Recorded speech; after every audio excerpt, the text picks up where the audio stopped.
Artificial intelligence. We have discussed AI on this show before, and I think I was one of those people in the past that looked at it in more extreme forms, and I think Elon Musk is doing that as well. I agree with some of the things that he's saying, but I think that Andrew Yang has a more measured approach when it comes to the labor force, right? And our jobs and which jobs may be threatened because of AI. It doesn't mean that we should just discount it altogether. I do think we need to look at it. But I think that some things are being a little bit exaggerated. Now, recently, Elon Musk spoke at the Viva Technology convention, and he delivered this little response to someone's question, and this actually just triggered people over the internet. And people are saying that Elon Musk is telling you that artificial intelligence is coming for your job, and we're not going to have any jobs. Let's get into his response to this young woman's question about AI. This is what triggered it all, folks. Let's dive in. Hello, Elon. My name is Shan. I'm a student of University of Belfast. We found that a lot of jobs being replaced by AI. Do you worry about your job being replaced by AI? If not, why? If your job was replaced by AI, what would you do? Well, I mean, we do get into some existential questions here. In a benign scenario, probably none of us will have a job. But in that benign scenario, there will be universal high income, not universal basic income, universal high income. There will be no shortage of goods or services. And I pause there for just a second. So that is the phrase that triggered people, where he said, none of us will have a job. None of us. He spoke a little bit more about this, where he went into detail explaining that basically, if you wanted to work, that would be a choice. Like if you wanted to find some type of meaning to your life, because he basically connects working with finding some type of meaning in your life. So he said that it's like, if you want to work, you'll have the option to do so. But basically, we would move towards a universal high income. That's not the same thing as a universal basic income. But I don't see how that's any different from, people like Elon Musk who have criticized these ideas like UBI or any type of government benefits or what people refer to as government handout. Because essentially, if AI were to take over everyone's job, then we would have to get money from somewhere. And that money would most likely come from what? It would most likely come from the government. So let's go on here. I think the benign scenario is the most likely scenario, probably, 80% likely, if you ask, in my opinion.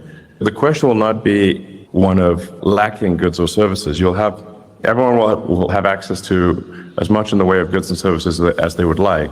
The question will really be one of meaning, of how, if the computer can do, and the robots can do everything better than you, then does your life have meaning? That's really what will be the question in the benign scenario. And in the negative scenario, well, bets are off. We're in deep trouble. So I do think there's perhaps still a role for humans in that we may give AI meaning. So if you think of the way that our brain works, we've got the limbic system, which is our instincts and our feelings, and then we've got the cortex, which is thinking and planning. But the cortex is constantly trying to make the limbic system happy. So maybe that's how it'll be with AI, which is the AI is trying to make our cortex happy, which is trying to make our limbic system happy. And maybe we are what give the AI meaning or purpose, some kind of, But I do think that long term, in a benign scenario, any job that somebody does will be optional. Like if you want to do a job as kind of like a hobby, you can do a job. But otherwise, the AI and the robots will provide any goods and services that you want. Sam says this guy is a clown.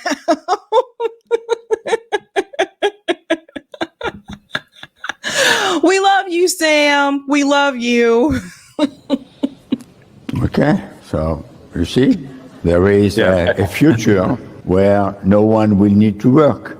It will be just passions. So that is the most likely outcome. If people are interested in reading some science fiction books, that the most accurate portrayal of a future with superintelligent AI was done by Ian Banks.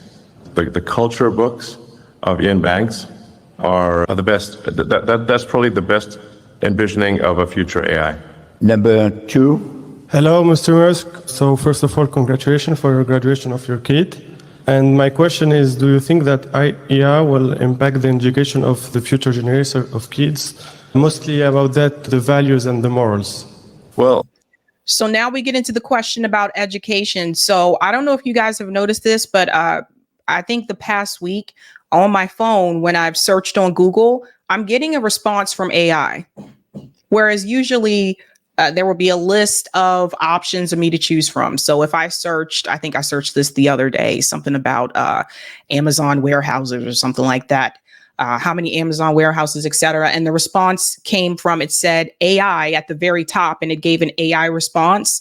That didn't used to be the case. So that is fairly new. So when he gets into the education piece, one of the things that I do wonder is that, will we have a need for universities? Will we have a need for K through 12, the standard traditional K through 12 education, if AI advances to that point?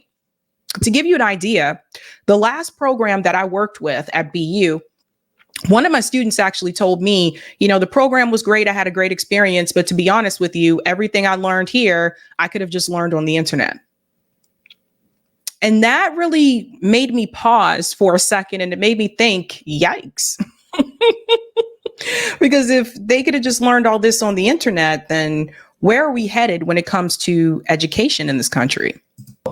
I think the parents will still be responsible for values and morals. I do think AI will dramatically affect education because the AI is an extremely knowledgeable teacher, very patient, will be almost always correct, and can tailor the lessons specifically to the child. So it'll be like each child has, Einstein for a teacher. So it would be something quite profound. I do worry that kids these days are being trained by social media, and the social media AI algorithms are basically dopamine maximizers. So they're trying to maximize maximize the amount of dopamine that you get by watching the screen. So that I would urge parents to limit the amount of social media that children are able to see. Okay, so the part there about social media, it's funny. It's like you own Twitter.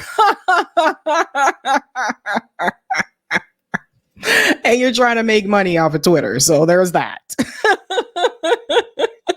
Oh, my God. Now, he has been trying to warn people about this for years. I saw one video that was like 7 years old, but I can't play that one on here because it has copyright. But I also found this one, an interview that he did with Tucker Carlson just 1 year ago, where he also tried to warn people about AI. So this isn't new. He's just bringing it back to the world stage. 1 year ago with Tucker Carlson, this is what Elon said about AI.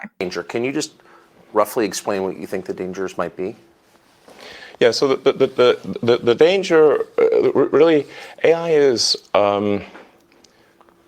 perhaps more dangerous than, say, mismanaged aircraft design or production maintenance or bad car production, in the sense that it has the potential, however small one may regard that probability, but it is non-trivial. It has the potential of civilizational destruction. There's movies like Terminator, but it wouldn't quite happen like Terminator because the intelligence would be in the data centers. Right. The robot's just the end effector. But I think perhaps what you may be alluding to here is that regulations are really only put into effect after something terrible has happened. That's correct.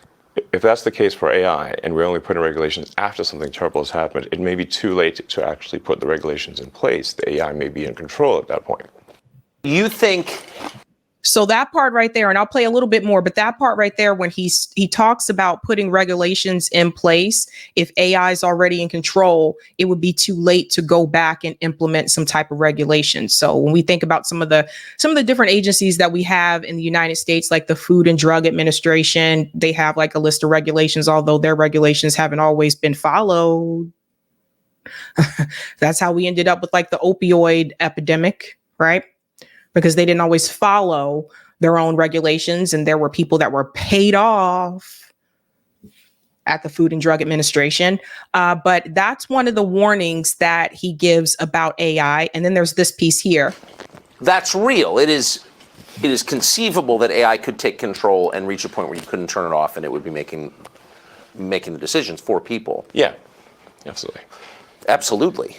No, that's definitely where things are headed. For sure.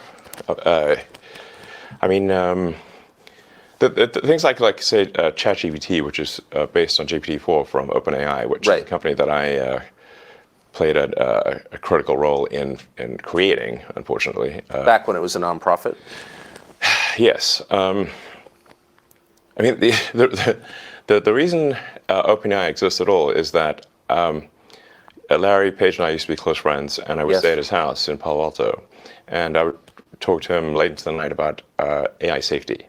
And at least my perception was that Larry was not taking AI safety seriously enough. What did he say about it? He really seemed to be one sort of digital superintelligence, basically digital God, if you will, as soon as possible. He wanted that? Yes.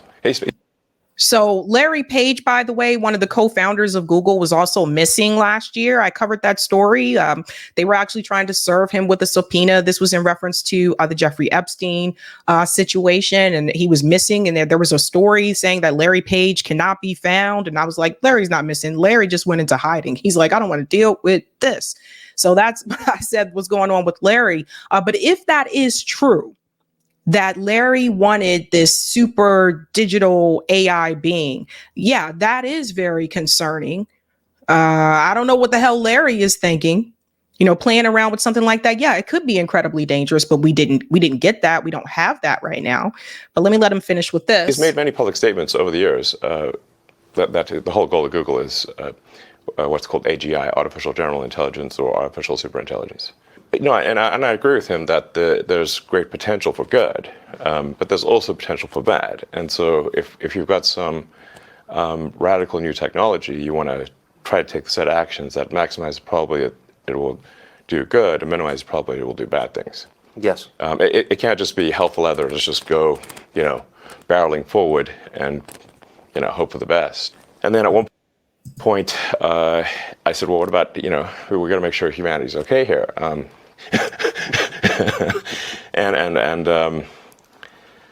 then he called me a speciesist. Did he use that term? Yes. And there were witnesses. I wasn't the only one there when he called me a speciesist. And so I was like, okay, that's it. Yes, I'm a speciesist. Okay. You got me. What are you? Yeah. So Larry Page obviously had some screws loose.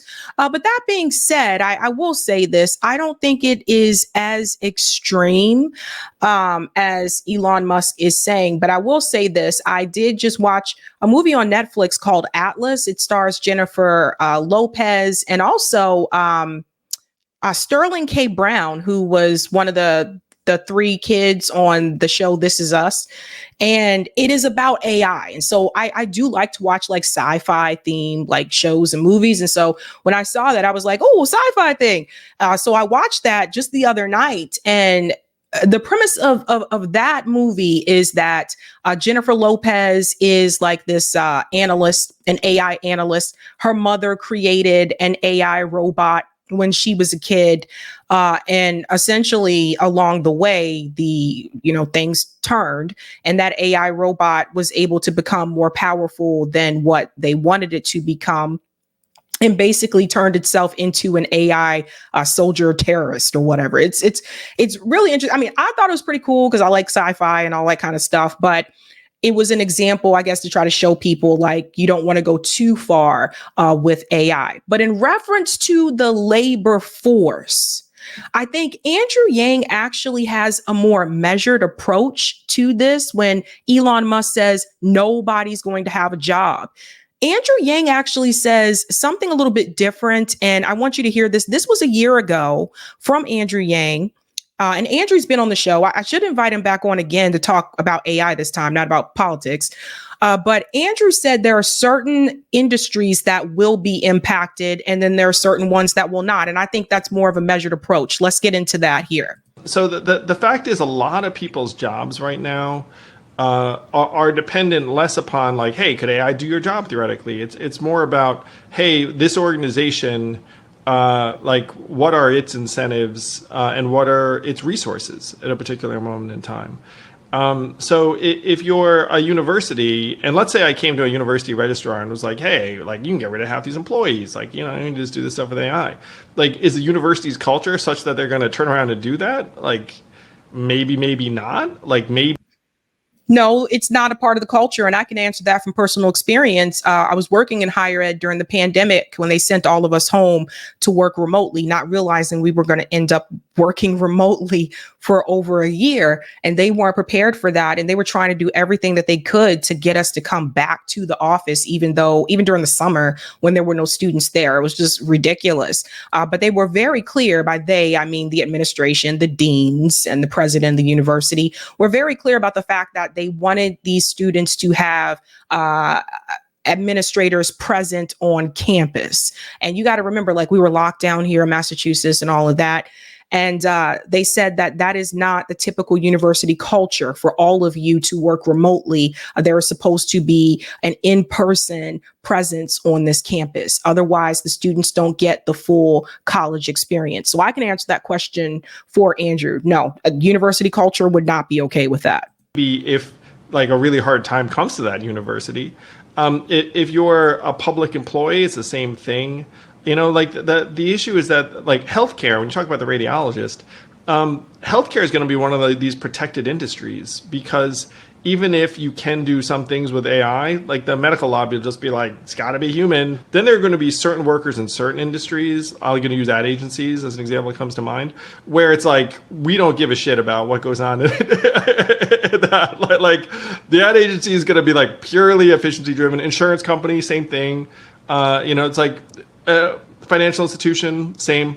They're going to be a very ruthless market efficient actor. And if they look around and say, hey, it turns out I can do this department's job with half the workers, then we're going to do it. So you're going to see different parts of the economy respond in different ways. And I think that there's going to be an instinctive sense of this, and people are going to go try and flow towards areas that are more politically protected.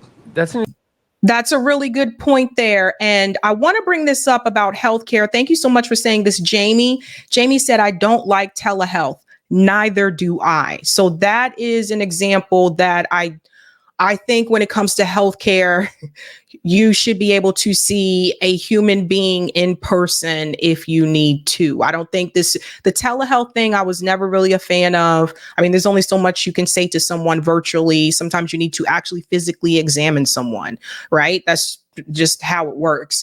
But one of the other industries I want to bring up where this may affect, just based on what I've seen, the software industry. So for a while, a lot of people have joined these coding boot camps. A friend of mine was in a boot camp. It was like a 6-week coding boot camp. And she's like, now I know how to code and I can just go get a job and then I'll just be a professional coder. Coding is something that I could see AI actually pulling jobs away from that particular field, right? I mean, do you actually need to have a human sit there and code? That's something I think that AI could take over. So some of those jobs that deal with like software engineering, maybe computer programming, that type of field. But then I'm thinking about the restaurant industry, right? And I'm thinking about retail. A lot of retail now is online anyway. But when it comes to the restaurant industry, do you need to have employees physically behind the counter if you have some type of AI technology that can just actually give you your food itself? So for example, you walk into a McDonald's and there's like 5 different self-checkouts lanes? Do you need to go up to the counter and actually speak to the person behind the counter? Not necessarily. And if there's actually a McDonald's in Texas that already has this. There's no people inside. Everything's done like just through AI. You order your food yourself, you pay for it yourself through the machine, and the machine spits out your food to you. So I can see the restaurant industry being impacted by this, software industry being impacted by this, also just the tech industry in particular being impacted by this as well. The finance industry, as Andrew Yang said, because again, like, do you need to have a person sit there and do those the mathematical models, or can you get AI to do the mathematical models? So I'm thinking about those types of industries. Retail's pretty much going down the tube anyway. Like I said, a lot of stores have closed because more people are buying their clothing online, and also because of Amazon. Even you can buy clothes from Amazon too. So there's that. And that, it makes me concerned because a lot of Americans, the industries that they work in are the food and service industry or the retail industry. The average middle-aged woman in the United States works retail. So when it comes to those two industries, yes, I am concerned about AI, interrupting that. But then there's also something Andrew Yang warned us about when he was running for president. And he had to say this to Elizabeth Warren, the snake of all people. But the trucking industry, how many of you remember this? Let's do this little bit of a flashback here. Senator Warren, I've been talking to Americans around the country about automation, and they're smart. They see what's happening around them. Their Main Street stores are closing. They see a self-serve kiosk in every McDonald's, every grocery store, every CVS. Driving a truck is the most common job in 29 states, including this one. 3.5 million truck drivers in this country, and my friends in California are piloting self-driving trucks. What is that going to mean for the 3.5 million truckers or the 7 million Americans who work in truck stops, motels, and diners that rely upon the truckers getting out and having a meal? Saying this is a rules problem is ignoring the reality that Americans see around us every single day. Now, let's talk about this for just a second, because when Andrew Yang was talking about this during this time, and I didn't agree with all of Andrew Yang's policies, but I did agree with him about automation. And it's actually been happening around us if we just, take the time to look. We'll get to the truckers in just a second. How many of you have ever been to the retail store called Kohl's, right? It's pretty, kind of department store-esque. Pretty cheap, though. You can get like name brand clothes from Kohl's and shoes from Kohl's, but for a cheaper price than you could at like a typical shoe store, etc. The Kohl's that I went to recently, they have 4 self-checkout lanes. So I actually just went in there because I needed to just replace my concealer. That's it. That's the only reason I went in there. Went in there to grab my concealer. And then I go up to the front register and I'm like, there's nobody working here. There was no one working at the front register of the Kohl's. So I go back, I'm looking around the store and I'm like, I need to check out. And they said, oh yeah, you can just check yourself out over there. So what? So I got into the self-checkout line to check out myself at Kohl's. Then it dawned on me, what about people who are buying clothes and they have the sensor tags on the clothes, right? So how are you going to take off the sensor? So then I noticed another woman who did have clothes. She's going to check herself out. Apparently now, if you have clothes and there's a sensor, you as the customer have to feel through the clothes yourself to see if there's a sensor tag on it. And then if there's a sensor, you have to hold the item up to this little light. And then that buzzes someone to come up to the register and take the sensor off for you. And you have to continue checking yourself out. It's happening all around us. And it's been happening for some time. Now let's move to the truckers. Self-automated trucks, it makes perfect sense because if you've known anyone that's been a truck driver, they're driving long hours across the country. And typically they're at truck stops. So when they get tired, they will pull over at a truck stop and they'll sleep there. They can put like a mattress or something in the back of the truck and they'll just sleep there, wake up and continue driving the rest of the way. Why do all that?